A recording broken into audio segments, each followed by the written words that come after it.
ল্যাপটপে হলে রেকর্ডিং আমি ফোনে রেকর্ড করি আর কি, ফোনের ক্লাস করি। Okay, let's start. আচ্ছা, চ্যাপ্টারের নাম যেহেতু এন্টারপ্রাইজ রিস্ক ম্যানেজমেন্ট, আসলে এটা officially enterprise risk management, ERM. Enterprise বা বিজনেস রিস্ক, রিস্ক তো আসলে সব জায়গাতেই আছে জীবনে, but we are talking about business risk or enterprise risk. এখন risk is inevitable in business, এবং এটাকে কখনোই অ্যাভয়েড করা সম্ভব না। যেখানে বিজনেস আছে সেখানে রিস্ক থাকবে, এবং completely inevitable part of business. এবং এটা ল্যাটেন্ট হতে পারে, ওভার্ট অর কাভার্ট, যে কোনো ফর্মে থাকতে পারে, but it is something uncertain এবং ফিউচার, এটা ভবিষ্যতের একটা আনসার্টেনিটি। কারণ রিস্ক তো কখনোই পরিষ্কার না, কোনো এমন একটা ইভেন্ট যেটা আনসার্টেন। এখন কথা হলো যে বিজনেস করতে গেলে রিস্ক যেহেতু থাকবেই, সেটাকে আমরা কিভাবে আইডেন্টিফাই করতে পারি, ম্যানেজ করতে পারি, বা অ্যাভয়েড করতে পারি, বা মিটিগেট করতে পারি, এটা জানাই হলো ইআরএম স্টাডিজ এর উদ্দেশ্য আর কি।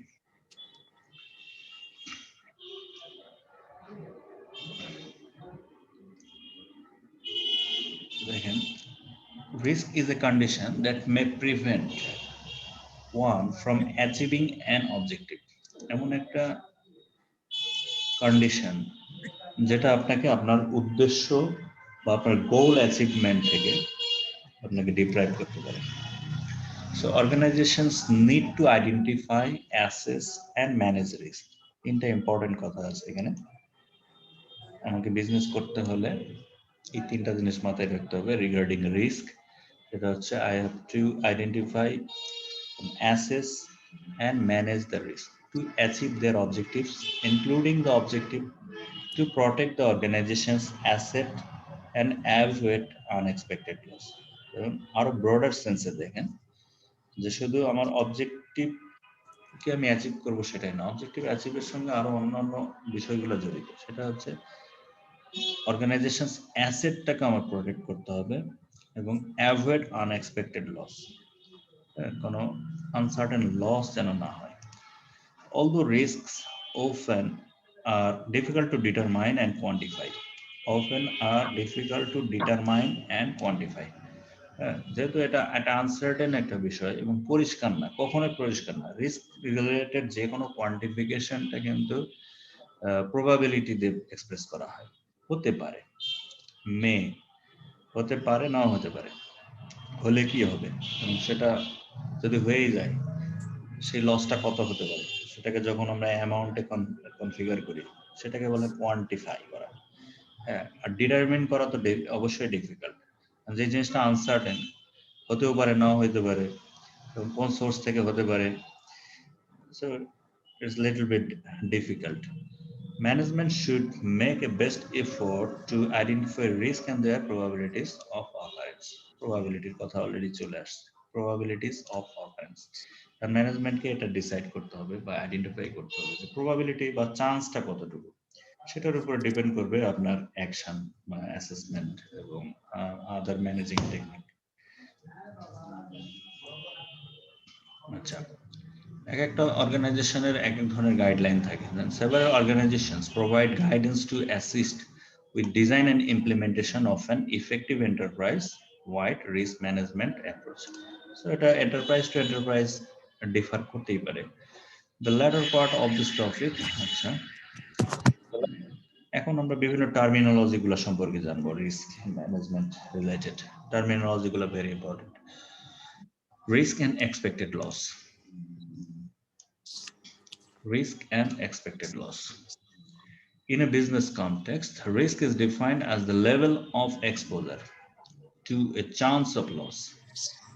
একটা লস হওয়ার সম্ভাবনা কতটুকু হতে পারে, সেটাই আসলে risk. For example, if a company determines that a particular risk could result in a loss of up to $50,000, the company would be willing to spend at the most $50,000 to mitigate the risk. একটা উদাহরণ যে একটা company যদি মনে করে determines that a particular risk could result, একটা যদি লসের অ্যামাউন্ট 50,000 পর্যন্ত হতে পারে, সেক্ষেত্রে এই কোম্পানি ওই রিস্কটাকে মিটিগেট করার জন্য ম্যাক্সিমাম, এটা বলা হয়েছে ম্যাক্সিমাম, এটা কোন স্ট্যান্ডার্ড হিসাবে নেওয়ার দরকার নেই, ইটস অ্যান এক্সাম্পল, সেটা মিটিগেট করার জন্য 50,000 টাকা ইনপুট বরাদ্দ করলেও করতে পারে টু মিটিগেট দ্য রিস্ক। আচ্ছা, the amount of the loss calculated by the company represents the maximum possible loss, extreme or catastrophic loss. For example, this loss often is referred to as the value at risk. এই টার্মটা মনে রাখেন, value at risk. Value at risk ডেফিনেশনটা জানা দরকার। This loss often is referred to as the value at risk.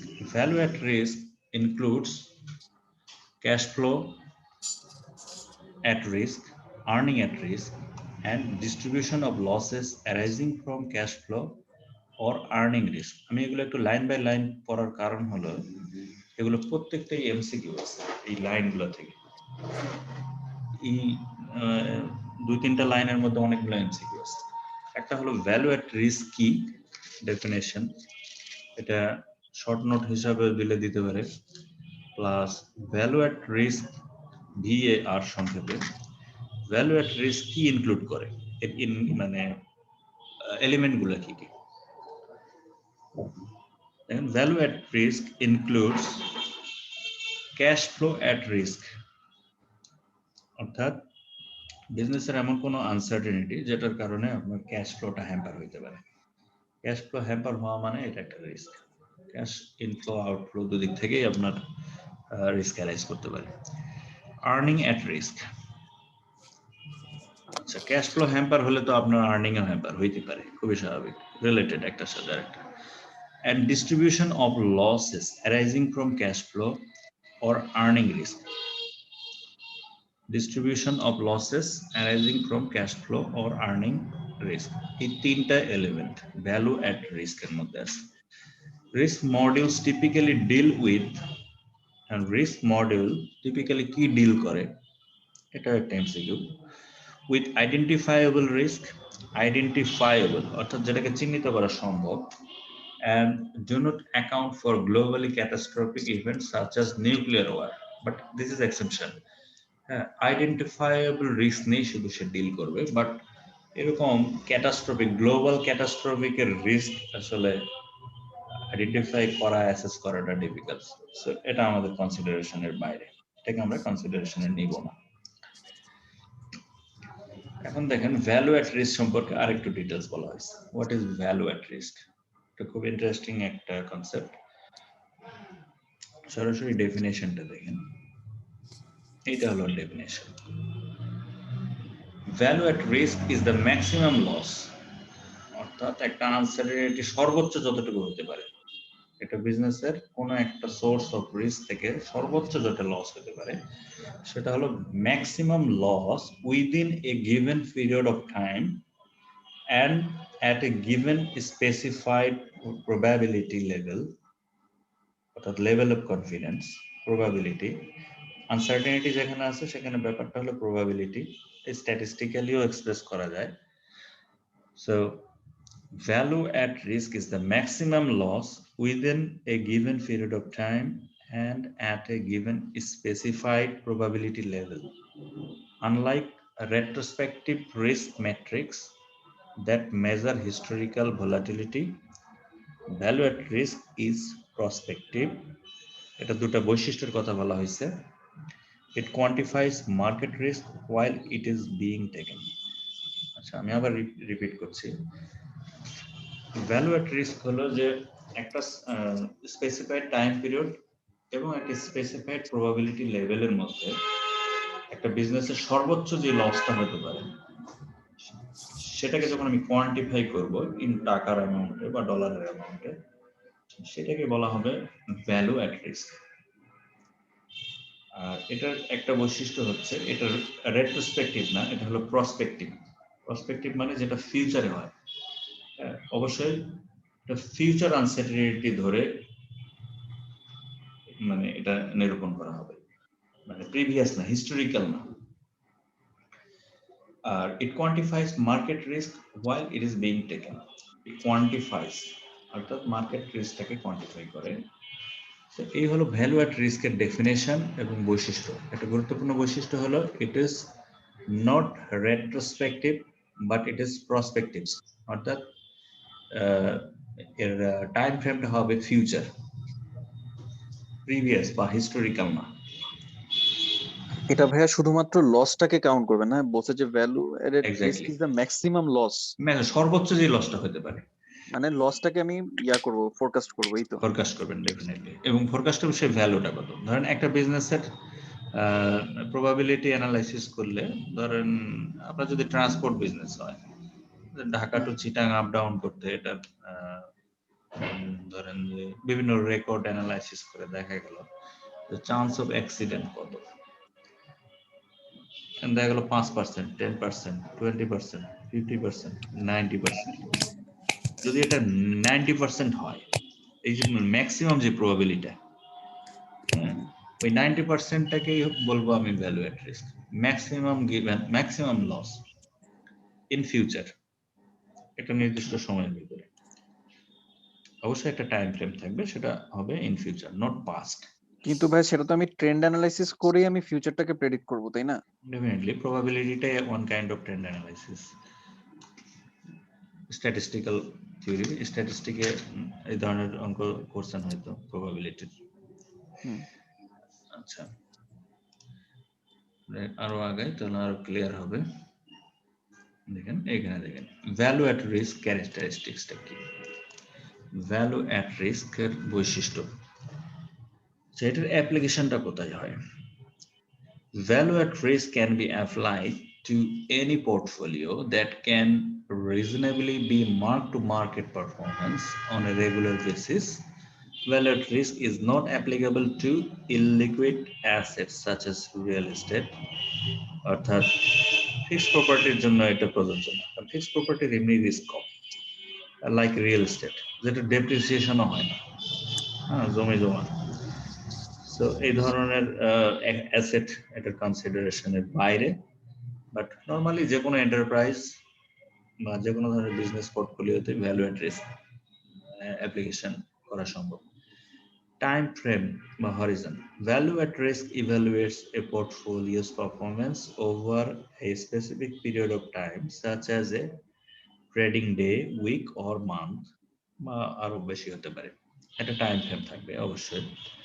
Base currency, value at risk measures risk in a currency, অর্থাৎ quantify যখন করবেন লসটাকে তো আমার কোয়ান্টিফাই করতে হবে আলটিমেটলি, এটাকে আমি যে কোনো কারেন্সিতে কনভার্ট করতে পারি, যার যার রেসপেক্টিভ কারেন্সিতে সেই ক্যালকুলেশনটা করতে পারি।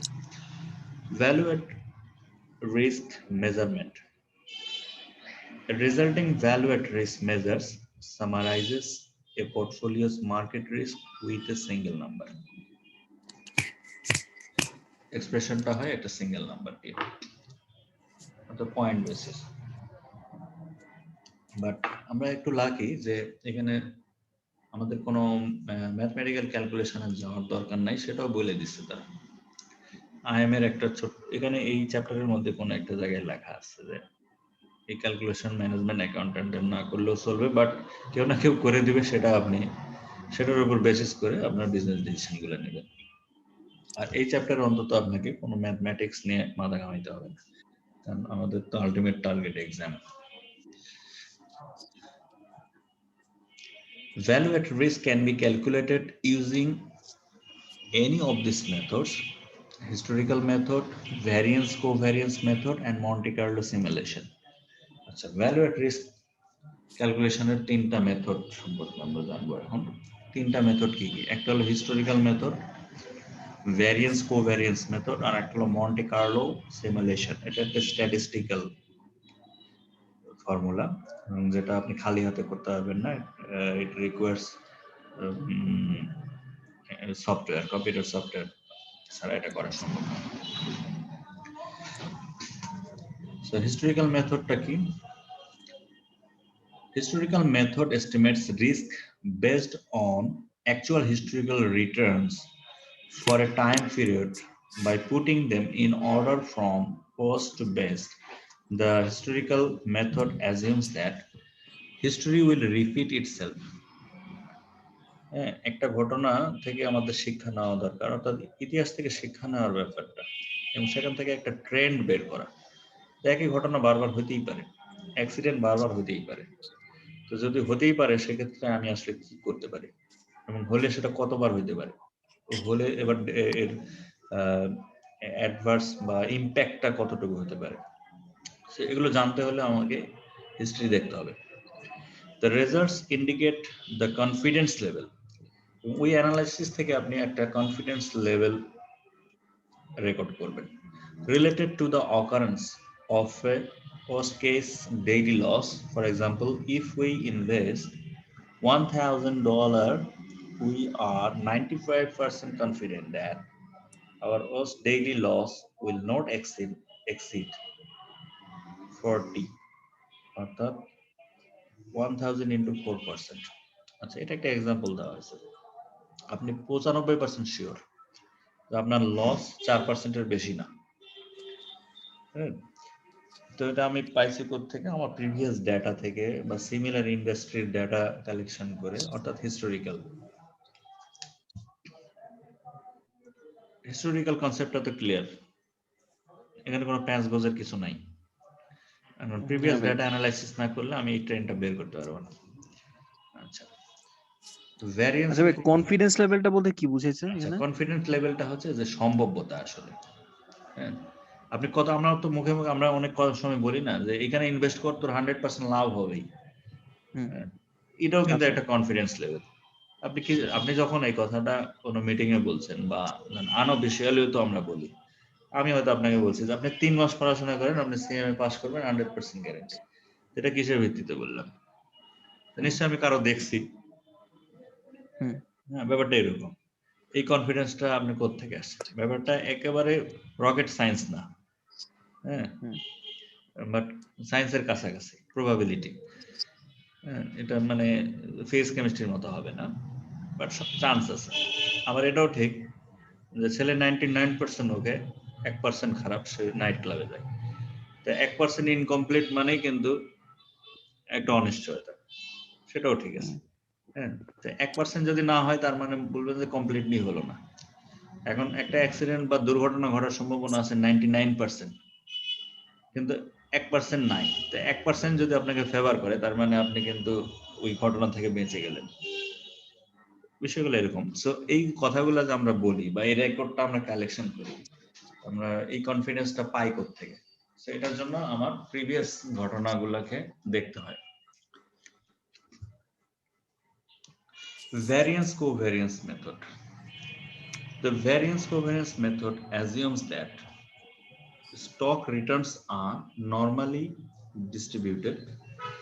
আচ্ছা, আরো দেখি, expected or average return and a standard deviation are estimated, and a normal distribution curve is plotted. By reviewing the normal curve, one can see exactly where the worst percentage lie on the curve. এটা পুরোটাই statistics এর সূত্রের কথা বলছে, অর্থাৎ business statistics এ বা ইন্টারমিডিয়েটও করে থাকবেন। স্ট্যান্ডার্ড ডেভিয়েশনের অঙ্ক করছেন? স্ট্যান্ডার্ড ডেভিয়েশন মনে পড়ে? মনে তো মানে করছিলাম তো ভাই, ভুলে গেছি কি করছি। আচ্ছা, ভুলে গেলেও অসুবিধা নেই, জাস্ট এটাই বলছে যে মেথডটা বলছে আসলে। হ্যাঁ, যে ভ্যারিয়েন্স কোভ্যারিয়েন্স এইভাবে যদি আমরা যে মানে এই মেথডটা, স্ট্যান্ডার্ড ডেভিয়েশন তো আপনার রিস্ক মেজার করে, তাই না? নট অনলি রিস্ক, অনেক কিছুই করা 0 যায়। থেকে 1 এর মধ্যে স্ট্যান্ডার্ড ডেভিয়েশন দিয়ে আসলে অনেক কিছুই বের করা যায়।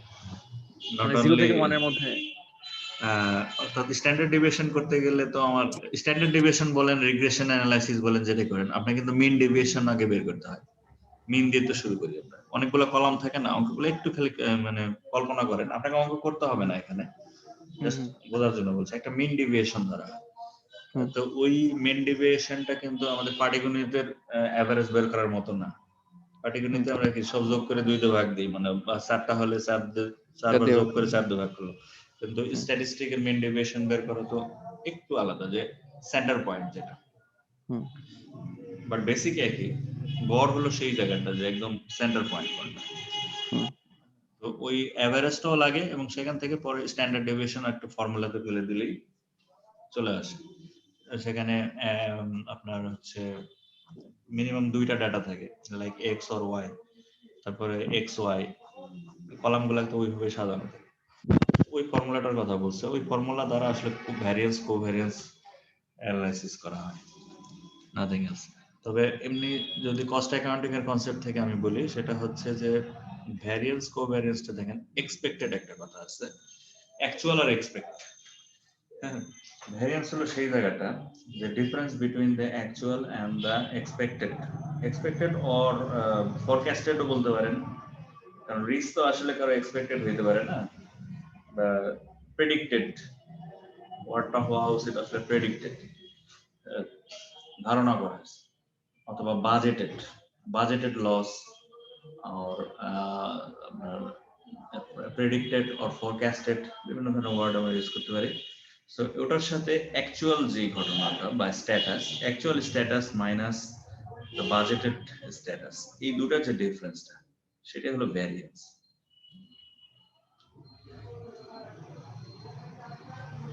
এবার নর্মালি চিন্তা করেন, স্ট্যাটিস্টিক্স থেকে বের হয়ে আসে, ভ্যারিয়েন্স অ্যানালাইসিসটা হবে এটা। আমার অ্যাকচুয়াল লস হয়েছে ধরেন 10 টাকা, বাট হওয়ার কথা ছিল 50 টাকা, তাহলে এই ভ্যারিয়েন্সটা হলো 40 টাকা। এই 40 টাকা আপনার জন্য ফেভারেবল অর আনফেভারেবল। আবার ধরেন আপনার এক্সপার্ট ওপিনিয়ন দিছে যে আপনার লস হবে ধরেন 50 টাকা, বাট অ্যাকচুয়াল লস হয়ে গেছে 100 টাকা, তাহলে এখানে ভ্যারিয়েন্সটা কত? এখানে 50 টাকা, দ্য স্ট্যাটাসটা কি হবে? এটা আনফেভারেবল। এটি হলো ভ্যারিয়েন্স অ্যানালাইসিস।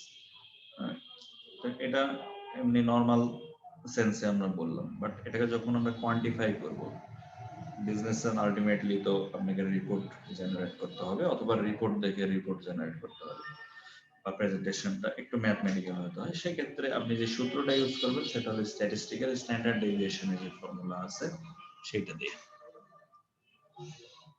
আরেকটা হলো যে মন্টি কার্লো সিমুলেশন, এটাও একটা ফর্মুলা এবং ভেরি টেকনিক্যাল এবং হাইলি ম্যাথমেটিক্যাল একটা ফর্মুলা, যেটা আপনার আসলে হাতে কলমে করার কিছু নেই। এটার জন্য আপনাকে কমপ্লিটলি কম্পিউটার অ্যাপ ইউজ করতে হয়। ফাইনালি এক কথাটা বলে দিছে যে the CMS candidate is expected to be able to identify and explain value at risk but not perform calculation. Just আপনাকে কনসেপ্ট গুলো মাথায় রাখলেই হবে, আপাতত এর বাইরে যাওয়ার দরকার নেই। আচ্ছা, তাহলে এখানে আমরা তো আলটিমেটলি এমসিকিউ পদ্ধতিতে অ্যান্সার করব। So we need to know the how many methods involves in value at risk. So আমরা জিনিসটা শিখলাম যে তিনটা মেথড আছে, একটা হলো হিস্টোরিক্যাল মেথড, একটা ভ্যারিয়েন্স কোভ্যারিয়েন্স মেথড, আর একটা হলো মন্টি কার্লো মেথড। এই তিনটা মেথড আমরা জানলাম। এবার আসেন রিস্ক বৃত্তান্ত, ঝুঁকি বৃত্তান্ত। সেটা হলো টাইপ অফ রিস্ক, কি কি ধরনের রিস্ক আসলে অ্যাভেলেবল। তো ওই টাইপটা 5টা ক্যাটাগরি করা হয়েছে দেখেন, Hazard, financial, operational, strategic, capital adequacy. কয়টা হলো? পাঁচটাই তো। হ্যাজার্ড রিস্কটা কি? হ্যাজার্ড রিস্ক হলো risk related to natural disaster such as storms, floods. আচ্ছা, এটা এক্সপ্লেইন করার কিছু নাই। একটা হলো ফিনান্সিয়াল রিস্ক। ফিনান্সিয়াল রিস্ক যারা বিশেষ করে ফিনান্সিয়াল ইন্ডাস্ট্রিতে কাজ করেন তারা খুব ভালোই জানেন যে ফিনান্সিয়াল রিস্ক গুলো কিরকম। অন্যান্য প্রতিষ্ঠানে, অন্যান্য ইন্ডাস্ট্রিতেও ফিনান্সিয়াল রিস্ক থাকতেই পারে। সেটা caused by inability to finance the business, including short-term liquidity and long-term or solvency, যেটাকে আমরা বলি। This risk can be influenced by internal factors such as strategic decisions or by external factors such as change in global economic condition. Just example, factor গুলা সম্পর্কে বিস্তারিত নিচে আছে। Factor আমি নাই বুঝলাম, আমি শুধু ক্যাটাগরিটা যদি চিনে থাকি যে কোন রিস্কটাকে কোন ক্যাটাগরিতে ফেলা যায়। তো যেমন লিকুইডিটি রিস্ক অথবা সলভেন্সি রিস্ক, জিনিসটা একই, একটা হলো শর্ট টার্ম আর একটা হলো লং টার্ম। সেটা না মানে চোখ বন্ধ করে এটা হবে ফিনান্সিয়াল রিস্ক।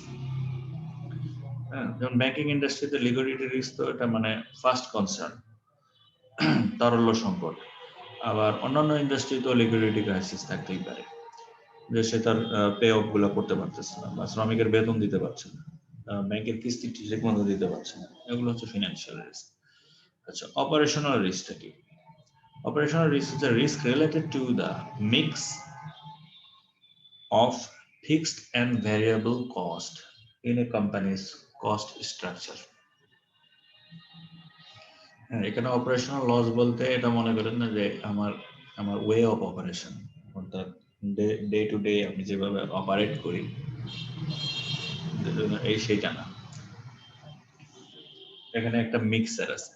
এখন আমাদের কস্টিং এর মিক্সার হলো দুইটা এলিমেন্ট, একটা হচ্ছে ভ্যারিয়েবল কস্ট আর একটা ফিক্সড কস্ট। আচ্ছা, তো সেটার নিশ্চয়ই একটা কম্বিনেশন থাকতে হবে সবকিছুতে। আমি কোনো কাজ এমন হইতে পারে যে দিন চুক্তি লেবার দিয়েও করতে পারি, আবার একটা ঠিকাদারকে দিয়ে বলতে পারি যে তুমি কতদিন লাগবে তোমার ব্যাপার, বাট আমি তোমাকে এই পরিমাণ টাকা দিতে পারবো। এটাও কিন্তু এটার একটা ক্যাটাগরি হতে পারে ফিক্সড, আর একটা হলো variable. The risk related to the mix of fixed and variable cost in a company's cost structure. অর্থাৎ কম্বিনেশনটা ঠিক আছে কিনা, এবং আমি ফিক্সড কন্ট্রাক্টে যাব না ভ্যারিয়েবল কন্ট্রাক্টে যাব কোনো একটা কাজ করার জন্য, সেটা আমার মাথায় রাখতে হবে। সেখান থেকে যদি আমি আসলে আনফেভারেবল অবস্থায় থাকি, তাহলে বুঝতে হবে যে it's a risk for business and there is a chance of loss. আর সো আমাকে ট্রাই করতে হবে এটা একটা ফেভারেবল কম্বিনেশনে আনা, যেটা আমার পজিশনটা একটু ফেভারেবল থাকে। So risk increases with the proportion, দেখেন proportion, risk increases with the proportion of fixed cost. Operational risk can also arise from internal process and system failure. এটা হলো আমি যেটা বলছিলাম যে অপারেশন রিলেটেড বা আমার ডে টু ডে যে অপারেট করি সেই রিলেটেড রিস্ক, সেটাও এটার মধ্যে আসতেছে। এটা হচ্ছে operational risk can also arise from internal process. Process মানে আমরা যেভাবে কাজ করি, ম্যান মেশিন অ্যান্ড আদার সবকিছু মিলে যে কাজগুলা করি ডেইলি লাইফে, and system failures, personal legal compliance issues and political instability, এগুলো হলো অপারেশনাল রিস্কের অংশ। অর্থাৎ আমার যদি হার্ডওয়্যার ক্র্যাশ করে অফিসের, বা একটা সেন্ট্রাল সার্ভার ক্র্যাশ করলো, সেটাও হবে একটা operational risk.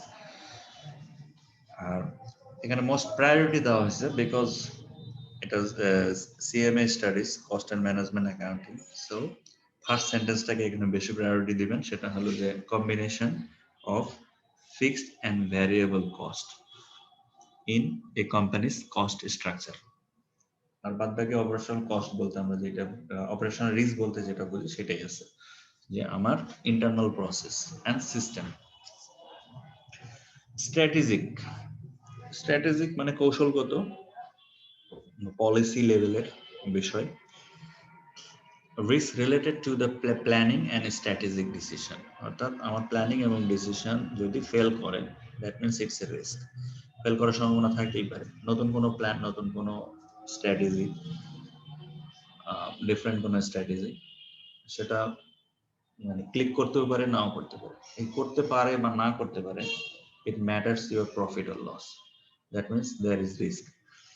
So capital adequacy, capital adequacy is a risk related to a company's ability to protect its depositors. Capital adequacy ব্যাপারটা very much linked to financial industries like banking industry. Capital adequacy, যে ব্যাংকের তো আসলে নিজস্ব capital বলতে তেমন কিছুই নাই, ওরা যে পরিমাণ টাকা হ্যান্ডেল করে তার খুব সামান্য অংশই তার হচ্ছে ক্যাপিটাল হিসেবে থাকে, খুবই কম। ব্যাংকের পেড আপ ক্যাপিটাল ব্যাংকের টোটাল ডিপোজিটের সাথে কম্পেয়ার করলে খুবই হাস্যকর একটা ফিগার হবে, 10%। ক্যাপিটাল অ্যাডিকুয়েসির রিকোয়ারমেন্টই গ্লোবাল স্ট্যান্ডার্ডে হলো 10%। সো অন্যান্য বিজনেসের সাথে কম্পেয়ার করলে এটা খুবই মাইনর পার্সেন্টেজের দিক থেকে। সো এখানে একটা ক্যাপিটাল অ্যাডিকুয়েসির একটা কমপ্লায়েন্স ফলো করতে হয় ব্যাংকগুলোকে। বাংলাদেশে এই পর্যন্ত মনে হয় 8-10টা ব্যাংকের ক্যাপিটাল অ্যাডিকুয়েসি নাই, ইনক্লুডিং আমার নিজের ব্যাংক সোনালী ব্যাংকেরও নাই। So capital adequacy is a risk related to a company's ability to protect its depositor. They can protect its depositor যেহেতু বলছে, so এটা একেবারে directly ব্যাংকিং সেক্টরকে ইন্ডিকেট করা যায়। ব্যাংকের নিজস্ব ক্যাপিটাল যদি থাকে বা যেটুকু রাখতে বলা হচ্ছে সেটুকু যদি সে মেনটেন করে, তাহলে ডিপোজিটর বা ব্যাংক যদি ফেল করে কোনো কারণে অথবা একটা বড় ধরনের ক্রাইসিসে পড়ে, অ্যাটলিস্ট ডিপোজিটরদেরকে কিছুটা হলেও পে ব্যাক করা সম্ভব from their capital during winding up period বা লিকুইডেশন পিরিয়ড।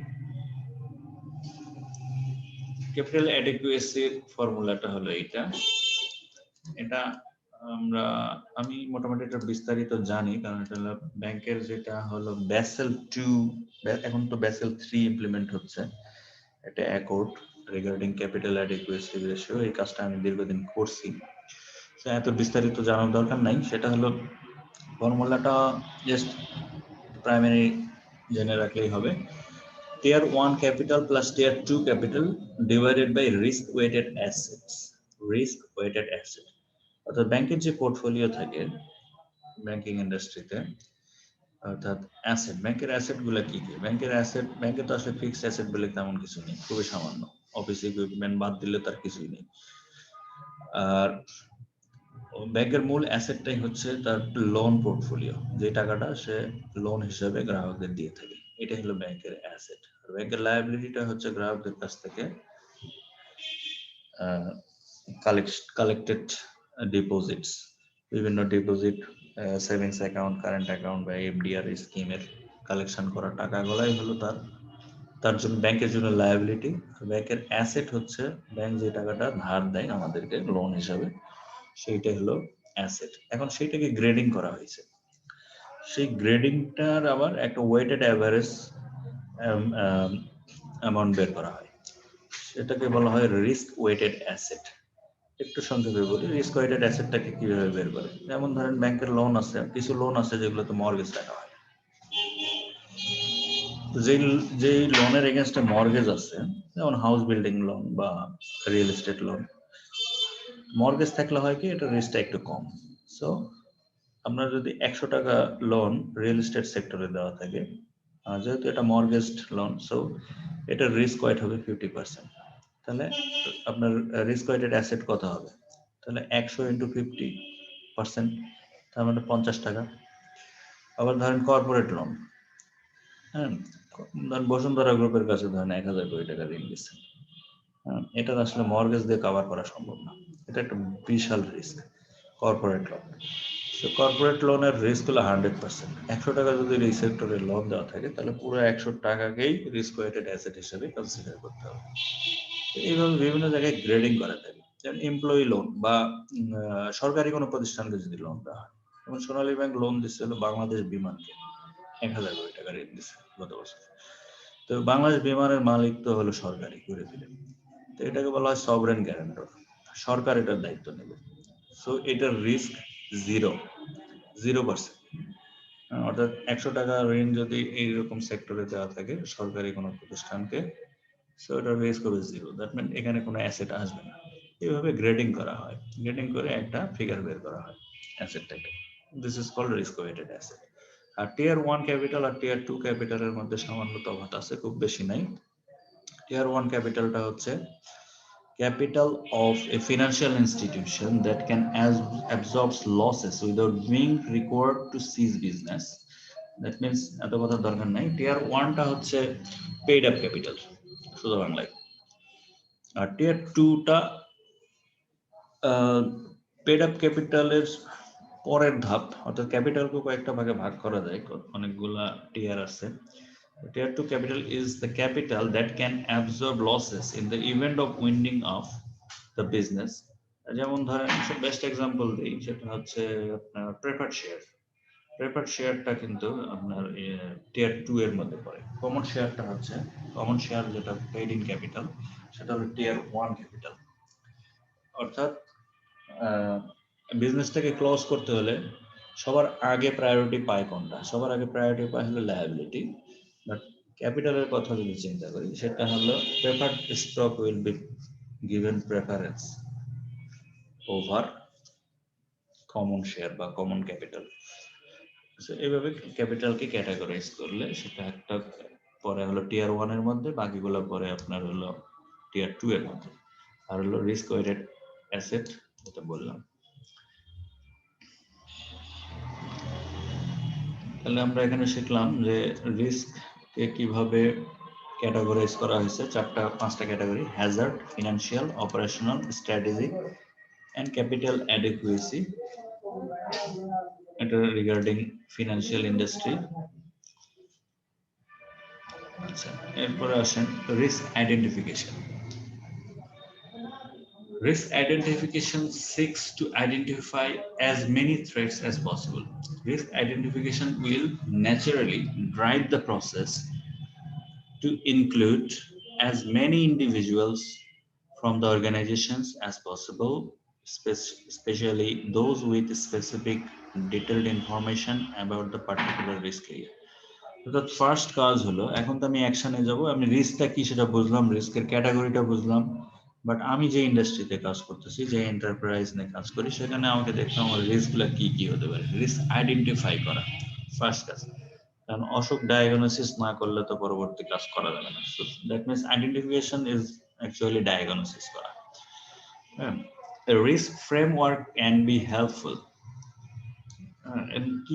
কিভাবে করতে পারি সেই কথাটা বলা হয়েছে যে risk framework can be helpful two facilitate the risk identification process. The framework provides guidance to the risk assessment participants and helps them organize the identified threats.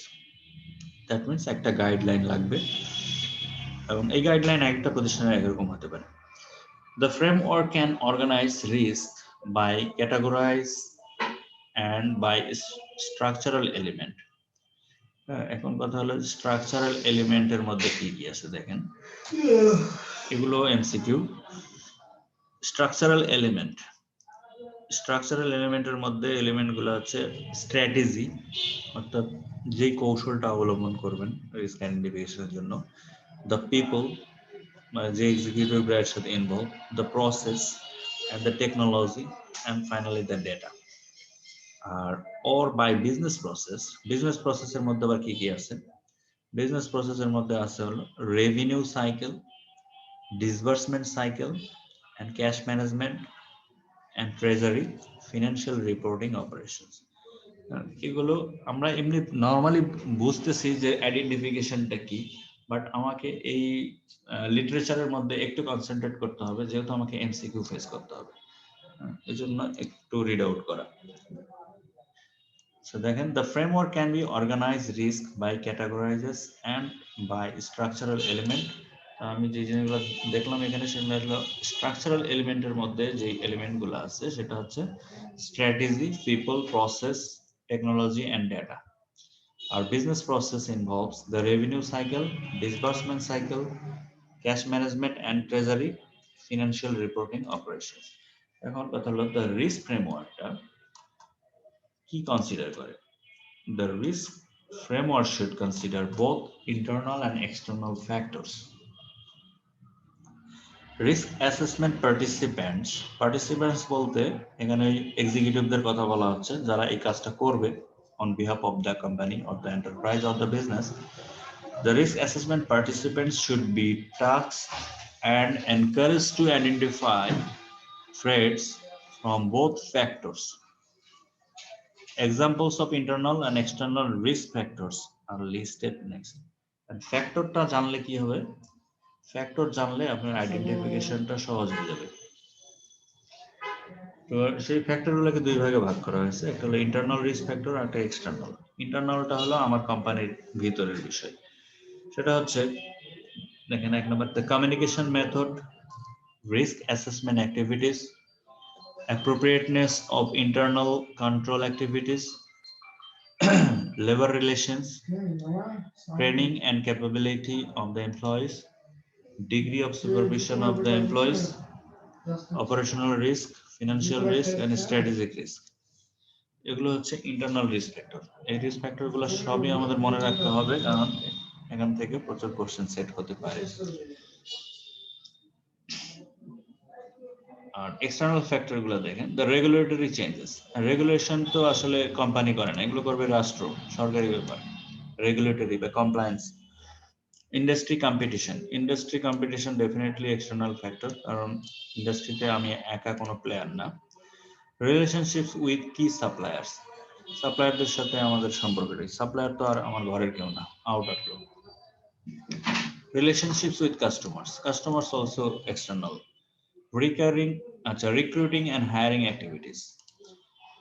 International risk আর hazard risk. Hazard যেটা natural disaster, আসলে act of God, এটা হচ্ছে Hazard risk.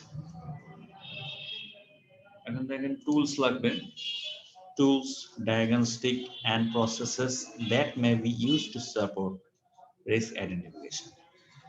এখন কিভাবে আগাবে, আমি factor গুলো জানলাম, আমি এখন আইডেন্টিফিকেশনের মধ্যে আছি।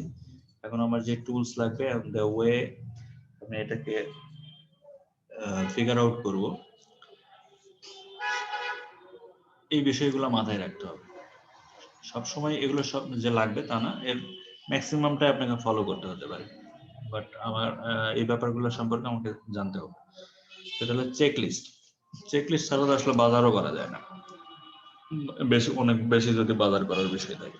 সো চেকলিস্ট আমাকে মেনটেন করতে হবে, যে কোনটার পরে কোনটা করবো এবং কি কি আইডেন্টিফাই করব, কোন বিষয়গুলোতে নজর দেব। So there should be a checklist. The flow চার্টটা হলো ডায়াগ্রাম, যে আসলে কোন স্টেপের পর কোনটা হবে। সিনারিও অ্যানালাইসিস, সিনারিও অর্থাৎ যখন যে কাজটা করতেছে সেটার আসলে সার্কামস্টেন্সেসটা কিরকম। ভ্যালু চেইন অ্যানালাইসিস, কারণ সব ক্ষেত্রে কস্ট ইনভলভ, প্রত্যেকটা স্টেপে কিন্তু আপনার কস্ট এবং ভ্যালু ইনভলভ। সো সেই ভ্যালু চেইনটা আমাকে দেখতে হবে। যারা সাপ্লাই চেইন ভালো বোঝেন তারা ভ্যালু চেইনটা ভালো বুঝবেন। Business process analysis, system engineering, process mapping, computed cash flow at risk, projected earnings at risk, projected earnings distribution, and projected EPS distribution, earning per share distribution. এই বিষয়গুলো কনসিডার করতে হবে during identification of risk. পরের বিষয়টা যেটা দেখেন, once risk are identified they can be prioritised by risk ranking or risk mapping. Risk যখন identification করা হয়ে গেল যে একটা বিজনেসের রিস্ক কোন কোন দিক থেকে আসতে পারে, দেখা গেল এমন একটা বিজনেস সেখানে হয়তো ফিনান্সিয়াল রিস্কটা অনেক বেশি, অথবা ন্যাচারাল ডিজাস্টারের রিস্ক অনেক বেশি। আপনি যদি এগ্রিকালচার প্রজেক্ট করেন, এগ্রিকালচার প্রজেক্ট করতে গেলে আপনার প্রথমে যেটা মাথায় রাখবেন সেটা হলো যে ন্যাচারাল ডিজাস্টারের বিষয়টা, যে জমিতে কাজ করতেছেন সেটা আসলে ফ্ল্যাট লেভেলটা কিরকম, একটা হ্যাজার্ড রিস্ক থাকতে পারে, বা তার ফিনান্সিয়াল রিস্ক তো থাকতেই পারে যেহেতু বিজনেস। এরকম অনেকগুলো রিস্ক আপনি আইডেন্টিফাই করলেন। এখন কথা হলো যে কোনটার পরে কোনটাকে আমি র্যাঙ্কিং করব, কোনটাকে সবচেয়ে বেশি প্রাধান্য দেব, তারপরে আমি ফাইনালি কাজটা করব। তো রিস্ক র্যাঙ্কিং করার কথা বলা হয়েছে। রিস্ক র্যাঙ্কিং করার পরে যেটা করতে হবে সেটাকে রিস্ক ম্যাপিং করতে হবে, আরো details. Risk map graphically illustrates the impact of risk. এটা নিয়ে অনেকগুলো এমসিকিউ আছে রিস্ক ম্যাপিং রিলেটেড। তো রিস্ক ম্যাপিংটা হয় গ্রাফিক্যালি, এটাকে রিপ্রেজেন্ট করা সম্ভব। Risk map graphically illustrates the impact of risk. Risk ranking এর সাথে কিন্তু গ্রাফিক্যাল কোনো রিলেশন নাই। সো আমার গ্রাফিক্যাল প্রেজেন্টেশন পসিবল বা গ্রাফিক্যালি এটাকে প্রেজেন্ট করতে হয়, সেটা হলো রিস্ক ম্যাপিং। সো এটা একটা question. It is useful for management to periodically perform a hindsight evaluation to identify events that were not identified in the prior risk assessment. এটা বিষয়টা হলো এরকম যে এই সবগুলো বিষয় যখন আমার আইডেন্টিফাই হবে, র্যাঙ্কিং হলো, ম্যাপিং হলো, এবং আমি যখন ইমপ্লিমেন্টেশন স্টেজে থাকবো, সেখানে আমার যেটা করতে হবে পেরিয়ডিক্যাল ইভ্যালুয়েশন থাকতে হবে। ইভ্যালুয়েশন না থাকলে আপনি ওটা ফিডব্যাকটা দিতে পারবেন না। অর্থাৎ একটা continuous evaluation and monitoring process এখানে ইনভলভ করতে হবে। রিস্ক অ্যাসেসমেন্ট, আইডেন্টিফিকেশনের পরে হবে অ্যাসেসমেন্ট। অ্যাসেসমেন্ট আর আইডেন্টিফিকেশন কনসেপ্ট ওয়ার্ড মিনিং করলে প্রায় কাছাকাছি, বাট এখানে আরো ডিটেলস। রিস্ক অ্যাসেসমেন্টে যে সার কথাটা আমি শুধু বলে দিই, সেটা হলো যে এটাকে আমার কোয়ান্টিফাই করতে হবে আসলে। Risk assessment is the process of analyzing the potential effect of identified risk, অর্থাৎ যে রিস্কগুলো চিহ্নিত হয়েছে সেটার আসলে পটেনশিয়াল ঝুঁকিটা কি বা ইম্প্যাক্ট ইফেক্টটা কি হবে। হ্যাঁ, শুধু আইডেন্টিফাই করলেই হবে না, এখান থেকে যে লসটা হবে সেই লসের পরিমাণটা কিরকম হবে, মানে আদৌ আমার ব্যবসা থাকবে না বা ক্ষতি হলেও আমি টিকে থাকতে পারবো, এরকম বিষয়টা। Risks are analyzed considering the likelihood and impact as the basis of determining how they should be managed. এটা ডিপেন্ড করতেছে ফাইনালি আপনি কিভাবে তাকে ম্যানেজ করতে পারবেন। একটা হলো ইম্প্যাক্ট আর একটা হলো likelihood. The effect the risk occurrence would have on the organization's objective if it were to actually occur. For example, what loss would occur if a particular risk factor occurred and was not detected and corrected. হ্যাঁ, risk অ্যাসেসমেন্টে যে বিষয়টা দেখতে হয় ওটাই যে এটার ইম্প্যাক্টটা কি হবে, এবং আমি যদি এটাকে আইডেন্টিফাই করা সত্ত্বেও আমি যদি এটাকে ম্যানেজ না করি, আমি যদি ডিটেকশন করলাম কিন্তু কারেকশন করলাম না, অথবা ডিটেকশনই করতে পারলাম না আমার ইম্প্যাক্টটা, তাহলে আমার ঝুঁকির লেভেলটা কিরকম হবে। Likelihood, the probability or chance that the risk actually will occur. আচ্ছা, একটা জিনিস বুঝলাম যে আমার সোর্স অফ রিস্ক ফ্ল্যাট অথবা ফিনান্সিয়াল রিস্ক অথবা অ্যাক্সিডেন্ট অথবা চুরির ঝুঁকি থাকতে পারে। কারণ কথা হলো যে সেটা কতবার হইতে পারে বা কত পার্সেন্ট আমার কনফিডেন্স লেভেল কথা বলছে, দ্য প্রবাবিলিটি। হ্যাঁ, যে বন্যা হলে পানি আসলে কত ফিট ওঠে বা ফ্ল্যাট লেভেলটা কত, এবং সেক্ষেত্রে আমার কি পরিমাণ ক্ষতি হতে পারে, বা ফিনান্সিয়াল রিস্কটা হলে কি পরিমাণ হবে। এই কনফিডেন্স লেভেল আইডেন্টিফাই করাও একটা কাজ, এটা হলো অ্যাসেসমেন্টের বিষয়। The risk assessment is a function of the organization's risk appetite as well as the estimate of potential risk. Risk appetite টা আবার কি? Appetizer আমরা জানি, যেটা আসলে appetizer তো ফুড রিলেটেড। সো রিস্ক অ্যাপেটিটটা হলো এরকমই একটা বিষয় যে একটা প্রতিষ্ঠান আসলে কতটুকু রিস্ক নিতে ইচ্ছুক, কতটুকু রিস্ক সহ্য করতে ইচ্ছুক, এটাকে বলা হয় রিস্ক অ্যাপেটিট। হ্যাঁ, সেখান থেকে আরেকটা টার্মিনোলজি আসে, সেটা হলো যে রিস্ক অ্যাভার্স। একটা প্রতিষ্ঠান রিস্ক অ্যাভার্স হইতে পারে, আবার নট রিস্ক অ্যাভার্স হইতে পারে।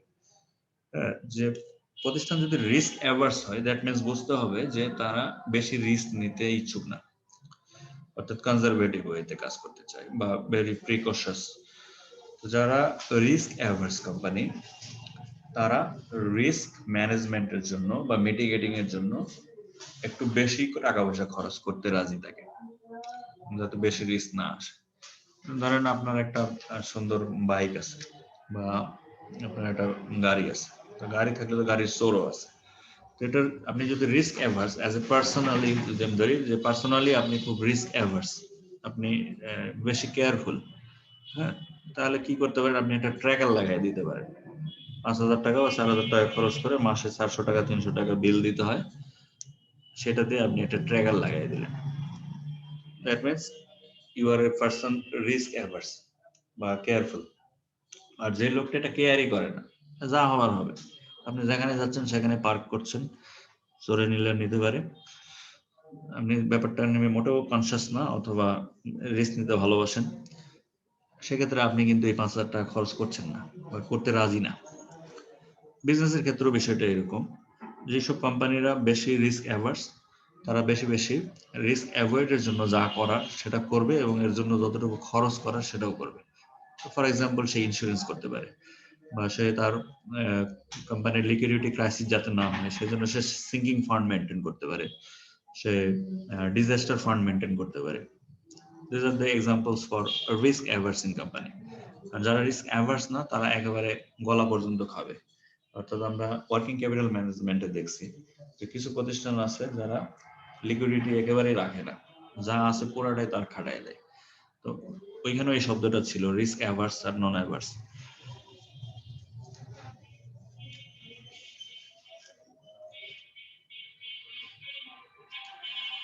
এখানে দুটো টার্মিনোলজি আছে দেখেন, ইনহেরেন্ট রিস্ক আর রেসিডুয়াল রিস্ক। হ্যাঁ, এটাও রিস্ক অ্যাসেসমেন্টের মধ্যেই। ইনহেরেন্ট রিস্কটা কি আর রেসিডুয়াল রিস্কটা কি? Then management should assess both the inherent risk and residual risk for an event. দুই ধরনের রিস্কটাকে আপনাকে বুঝতে হবে। যে ইনহেরেন্ট রিস্কটা হচ্ছে the risk to the achievement of entity objectives in the absence of any action management might take to alter the risk likelihood or the impact. Inherent মানে এটা হবেই আসলে। আরেকটা হচ্ছে residual risk, is the risk to the achievement of objectives that remains after the management responses have been developed. Residual মানে তো আমরা বুঝি যে অবশিষ্টাংশ, রেসিডুয়াল অর্থাৎ রিস্ক আইডেন্টিফাই করছি, অ্যাসেসমেন্ট করছি, সবই ঠিক আছে, আমি আমার মতো সাধ্য মতো কাজ করছি, আমার যে রিস্ক অ্যাভয়েডিং বা মিটিগেটিং যত টেকনিক, স্ট্র্যাটেজি, কস্ট সব ইনভলভ করার পরেও যেটুকু অ্যাভয়েড করা সম্ভব না, হ্যাঁ, যেখানে 100 টাকা লস হইতো সেখানে হয়তো 90 টাকা পর্যন্ত রোধ করা সম্ভব, আর 10% আসলে প্রোটেকশন দেওয়া সম্ভব না, ওটা লস হবেই। এইটাই হলো রেসিডুয়াল রিস্ক, সবকিছু করার পরেও যেটা হবেই, এটা হলো রেসিডুয়াল।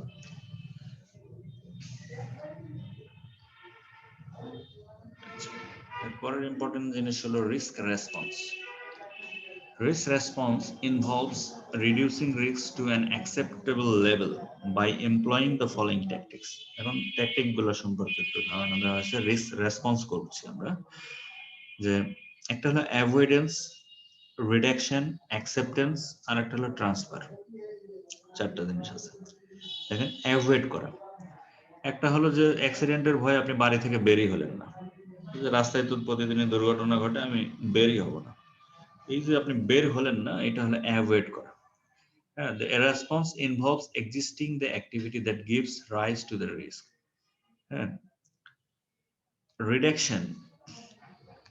Reduction হলো রিডিউস করা, যে অ্যাটলিস্ট রিস্ক যেহেতু আছেই, রিস্ক নিয়েই আমাকে বাঁচতে হবে, সো অ্যাটলিস্ট সেই রিস্কটাকে যেন আমি একটা রিডিউসড লেভেলে রাখতে পারি, এই ধরনের রেসপন্স করার নাম হলো reduction. The response involves taking action to reduce risk likelihood or impact or both. আমি এমন ভাবে কাজ করব যে ঝুঁকিটা যেন উৎপন্নই না হয় সেদিকে খেয়াল রাখা, অথবা ঝুঁকি যদি ক্রিয়েটও হয়, অ্যাক্সিডেন্ট যদি হয়, সেটার লেভেলটা, ক্ষতির লেভেলটা যেন কম থাকে, এটা হলো রিডাকশন স্ট্র্যাটেজি রেসপন্স। আর হলো acceptance.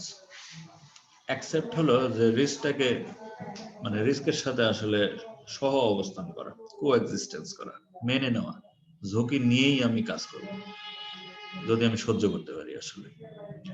So this response involves either self-insuring any loss or exploiting the risk for some other benefit. Exploiting the risk for some other benefit, এটা হলো যে হাই রিস্ক হাই গেইন টাইপের concept আসলে।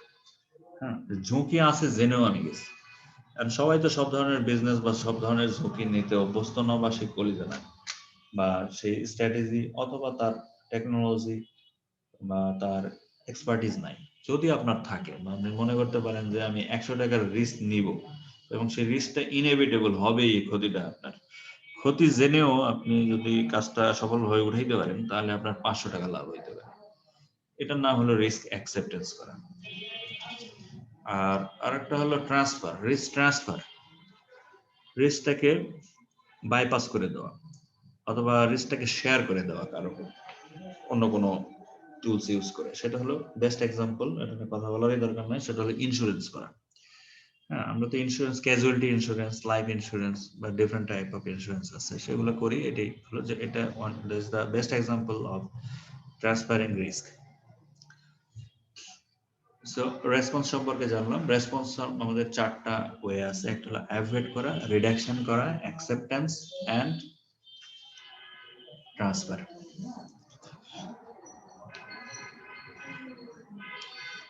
এখানে একটা box আছে দেখেন, লো লাইকলিহুড, মানে যেটা চান্স কম, যে ধরনের রিস্ক প্রবাবিলিটি কম, সেটার ইম্প্যাক্ট কি?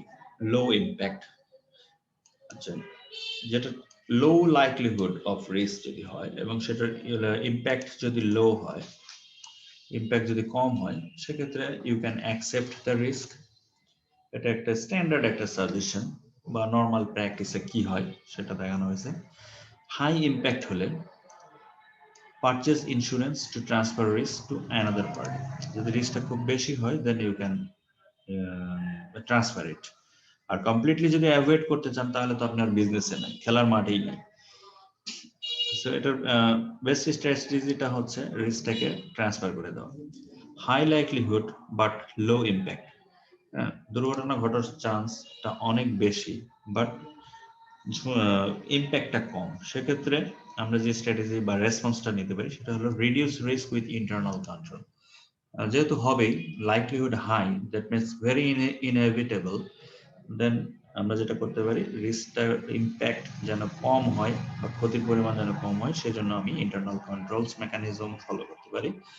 আর হাই ইম্প্যাক্ট হলে avoid risk by changing where and how business is conducted. সেক্ষেত্রে এই ধরনের প্রজেক্টটাকে আমি অ্যাভয়েড করতে পারি বা ওই অ্যাক্টিভিটিসটাকে আমি অ্যাভয়েড করতে পারি। যদি হাইলি লাইকলিহুড এবং হাই ইম্প্যাক্ট, দুর্ঘটনা ঘটবেই এটাও জানতেছি, আবার হলে বাঁচার উপায় নেই, সো এই ধরনের কাজ থেকে সরে আসাই ভালো। আচ্ছা, ফাইনাল স্টেপ হচ্ছে রিস্ক ম্যানেজ করা। রিস্কটাকে ম্যানেজ করা সেটা হচ্ছে যে given the potential ramification of mismanaging risk, companies should implement a risk management process that will enable them to avoid risk, reduce the negative effects of risk, prepare to accept some risk, and or transfer risk to another party.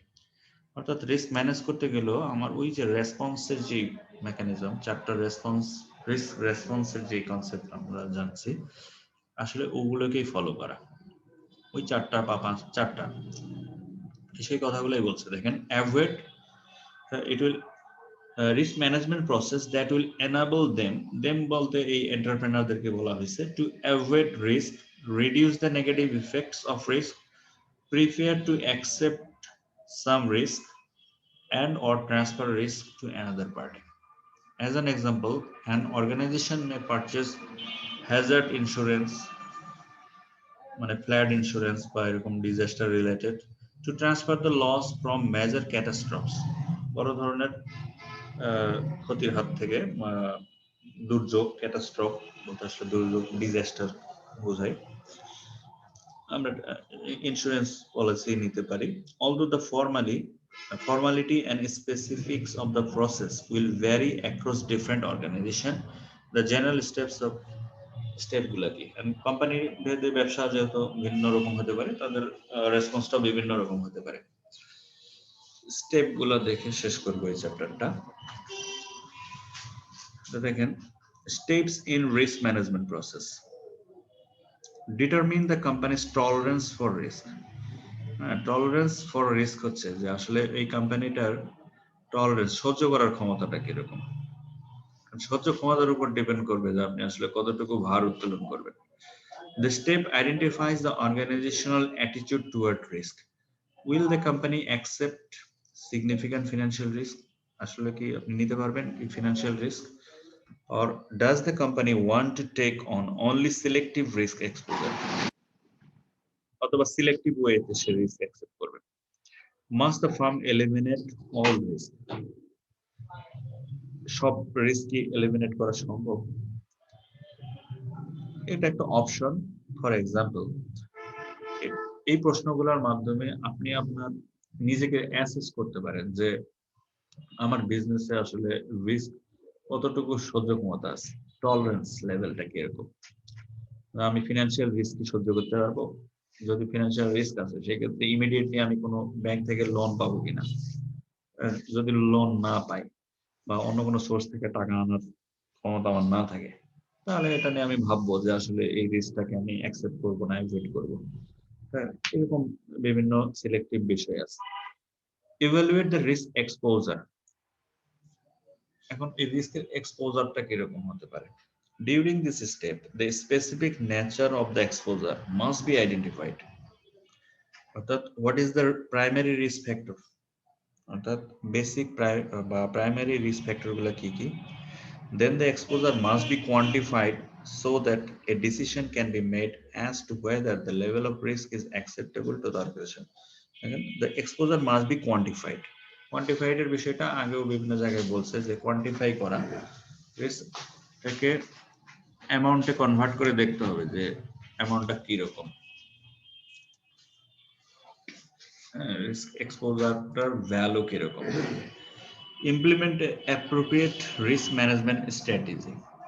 And strategy ছাড়া তো কোনো কিছু সম্ভব না। The risk management strategy identifies what actions, if any, must be taken to manage the risk exposure. A wide variety of strategies is possible, এবং strategy differ হবে case to case, but there should be risk management strategy. Monitor the risk exposure and the strategy. অর্থাৎ periodic monitoring করতে হবে বা ইভ্যালুয়েশনও থাকতে হবে। Periodic monitoring assess the status quo or any unexpected change in the risk exposure as a result of market volatility, বাজারের উত্থান পতন বা বিভিন্ন ফ্যাক্টরকে আসলে মনিটরিং করা। This step also considers whether the risk management strategy selected is effective. অর্থাৎ monitor করে দেখতে হবে যে আমার রিস্ক ম্যানেজমেন্টের যে স্ট্র্যাটেজি, রেসপন্স বা যা যা করণীয় আমি যা করছি সেটা আসলে কতটুকু ইফেক্টিভ হচ্ছে।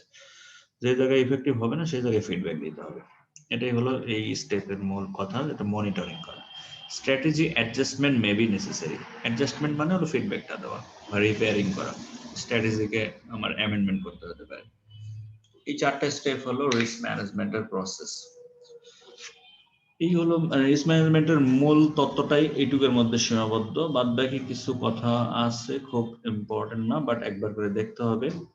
আর আরেকটা ছোট্ট একটা অংশ আছে যেটা আপনাকে মুখস্থ করতে হবে, সেটা হলো এইটুকু। এখন ছোট বাচ্চাদের মতো মুখস্থ করার দরকার নাই, পয়েন্ট গুলা মুখস্থ একটু হলেও করতে হবে। এখানে বোঝার বা বোঝানোর কিছু নাই। সেটা হলো দেখেন এই যে কসো, সিওএসও হলো একটা অর্গানাইজেশন। এই যে এটা committee of sponsoring organisations of the Treadway commission. এটা একটা কমিশন, এটা গ্লোবালি রিস্ক ইআরএম নিয়ে আসলে ওয়ান কাইন্ড অফ ফ্রেমওয়ার্ক অথবা গাইডলাইন প্রোভাইডার, যেটা বোথ ব্রিটিশ এবং ইউএসএ দুই ইয়েতেই পারফর্ম করে, ফলো করে। আমি সিমার ইয়াতেও দেখলাম, সিমা ইউকের সিলেবাসেও সেম এইটাই আছে। COSO, committee of sponsoring organisations of the Treadway commission, ওরা they updated its ERM framework in 2017 last time, 2017 পরে আর আপডেট করে নাই, which is entitled Enterprise Risk Management. এরা যেই ডকুমেন্টসটা দিচ্ছে সেখান থেকে জিস্ট কথাটা এখানে আছে এবং ফ্রেমওয়ার্কটা সম্পর্কে বলা আছে। The framework include 5 interrelated components. এই কম্পোনেন্ট গুলো মাথায় রেখে আমাকে রিস্ক এন্টারপ্রাইজ রিস্ক ম্যানেজমেন্ট করতে বলা হয়েছে। এই 5টা স্টেপ একটু দেখবেন, এখানে কোনো কঠিন কথাবার্তা কিছু নেই, জাস্ট আমার এই 5টা এলিমেন্ট কি কি সেটা দেখলেই হবে। যেমন একটা হচ্ছে governance and culture, strategies and objective settings, যেগুলো না অলরেডি আমরা কিছু সার কথা দেখে আসছি।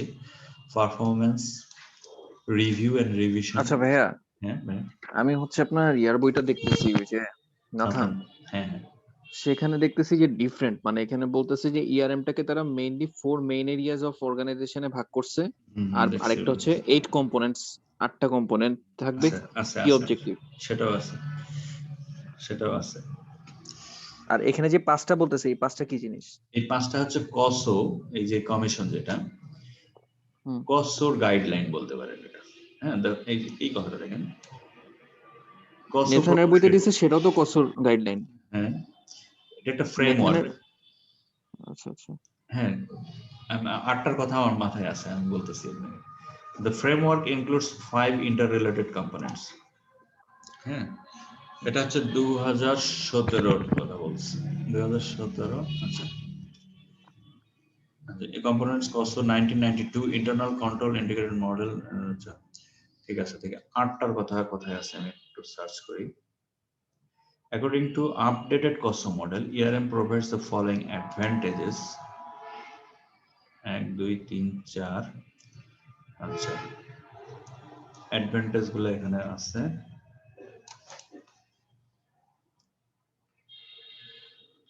ওই 8টা কি 8টা নাকি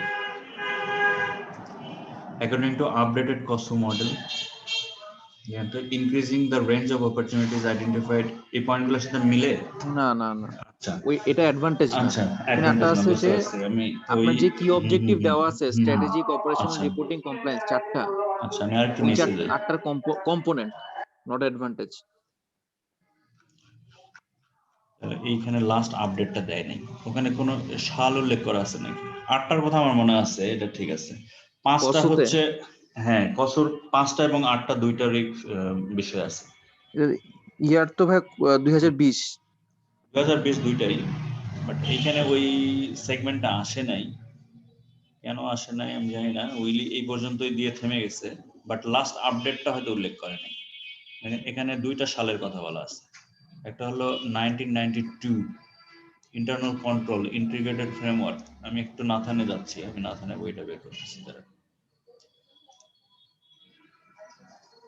এত বড় ভুল ওরা করবে না এটা কি ইম্পর্টেন্ট মানে ডেফিনেটলি এই কসর ফ্রেমওয়ার্কটা অর্থাৎ কসর ফ্রেমওয়ার্কের এই যে ইন্টার রিলেটেড এলিমেন্ট কয়টা কি কি এই জিনিসগুলো আমাদেরকে ভালো মতোই জানতে হবে আর কি এমসিকিউ যদি ফেল করতে না চাই তবে না বোঝার কিছু নাই ওগুলো জাস্ট আমরা যা ডিসকাস করলাম ওগুলাই যেহেতু পয়েন্ট আকারে আছে সো একটু মনে রাখার বিষয় আছে নাথান সেকশন ডি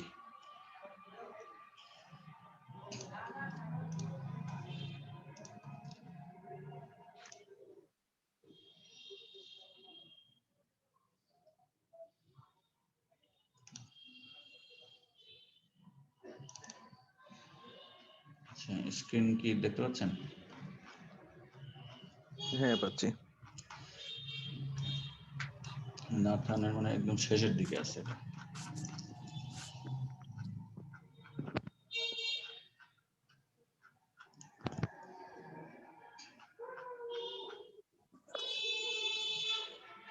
এটা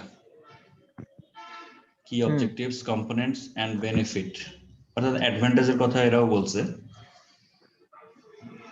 এদের মতো করে আচ্ছা process effective by entities board of directors management personnel to provide management of certain objectives is key to ERM whereas other risk management process focus solely on protecting assets and loss ERM focuses on opportunity as well ERM okay strategic operational reporting so there are 8 components that make up each of the key objectives of ERM internal environment, objective setting, event identification, risk assessment, risk response, control activities, information and communication monitoring. আচ্ছা এখানে কোনো সালটাল কিছু বলে নাই যে এত সালের পরে বাট এটা এমসিকিউতে গেলেও একটু আমি তো পরিষ্কার করতে পারতাম এমসিকিউতে কিন্তু 8টা এবং 5টার বিষয় স্পষ্ট করে দেওয়া আছে বাট এটা it matters the year নাথানের বইতে তো উপরে আবার 4টা মানে কনফিউশন অনেক দিকে আর কি এখানে কম্পোনেন্ট যেহেতু বলছে কম্পোনেন্ট এখানে 8টা হলো 8টাই লেটেস্ট হ্যাঁ 5টা আগে ছিল এজন্য আমি সালের ব্যাপারটা একটু কনফার্ম হতে চাচ্ছিলাম তবে এটা আপনি এমসিকিউ এর মধ্যে কোশ্চেন ব্যাংকে পাবেন এটা আমি এটা সার্চ করে কনফার্ম করার চেষ্টা করব ইনশাআল্লাহ দেখি তবে বেসিক্যালি 5টা ছিল 5টাকে পরে আপগ্রেড করে 8টা করা হয়েছে এরকম ব্যাখ্যা আছে somewhere in the question bank আর ফ্রেমওয়ার্ক ওই 4টাই ফ্রেমওয়ার্ক মানে কথাগুলো একজন একভাবে বলছে আর কি ফর মেইন এরিয়াস কিন্তু ওই 5টা কিন্তু এই 8টার ভিতরেও আছে আমি যতটুকু বুঝতে পারতেছি এনভায়রনমেন্ট দিয়ে শুরু করছিল যেটা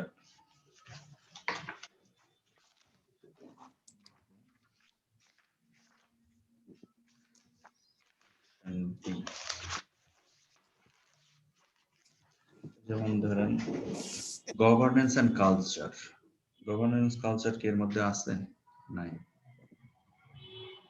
স্ট্র্যাটেজি এন্ড অবজেক্টিভ সেটিং দেখেন এই যে 2 নাম্বার পয়েন্টটা 5 ওদের 5টার মধ্যে একটা ম্যাচ করলো এখানে তারপর পারফরম্যান্স কি এখানে আছে?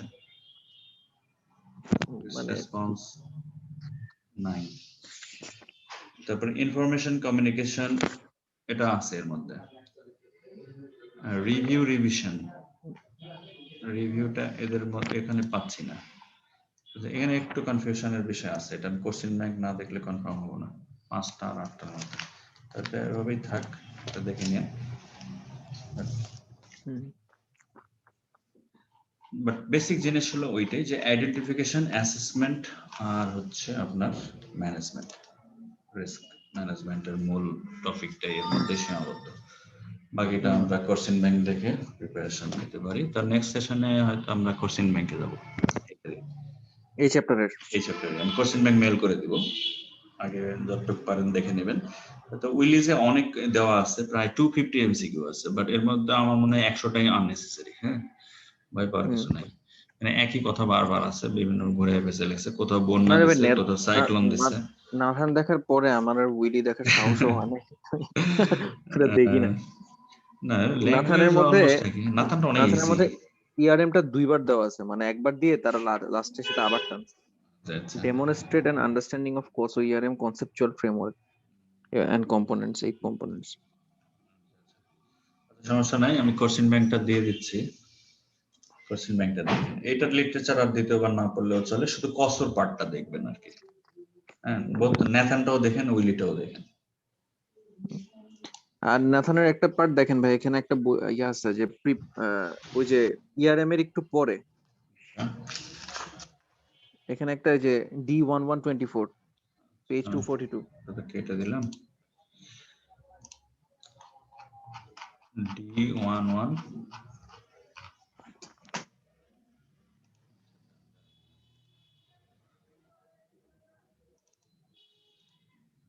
কত পেজ? 242 তো দেখা যাচ্ছে না। আচ্ছা, 38, 39, 40, 42, এটা 24। হ্যাঁ, কোনটা কোন? কিসের পর 24? আচ্ছা, এটা নিচে নামে prepare a cost benefit analysis and demonstrate an understanding of its uses in risk assessment and decision making. এটা তো খুবই রিলেভেন্ট একটা কথা। মানে এটা কি, এটা একটু ম্যাথমেটিক্যাল ইয়া দিচ্ছে, এটা কি? আচ্ছা, ম্যাথমেটিক্স তো কিছুই না, রিস্ক বেনিফিট অ্যানালাইসিস তো আমরা বুঝি যে আপনি যেই টাকাটা খরচ করতে যাচ্ছেন সেটা আসলে বেনিফিট দ্বারা কভার করতে পারবেন কিনা, এটাই তো মেইন জিনিসটা কস্ট বেনিফিট অ্যানালাইসিস। এখন আমি যে রিস্কটা মিটিগেট করতে চাচ্ছি, রিস্ক আইডেন্টিফাই করলাম, সবই ঠিক আছে, মিটিগেট করতে গেল এটার পিছনে খরচ হবে 100 টাকা, কিন্তু 100 টাকা যে খরচ করবেন সেখান থেকে হয়তো লাভ আসবে আপনার 105 টাকা। এখন আপনি ডিসাইড করেন যে 5 টাকার জন্য আপনি 100 টাকা খরচ করবেন কিনা। মূল থিমটা আসলে এটা, cost benefit analysis and demonstrate an understanding. এখন যেহেতু বিষয়গুলো হচ্ছে স্ট্যাটিস্টিক্যাল, দেখেন এই যে 30%, 45%, 15%, এগুলো তো প্রবাবিলিটি।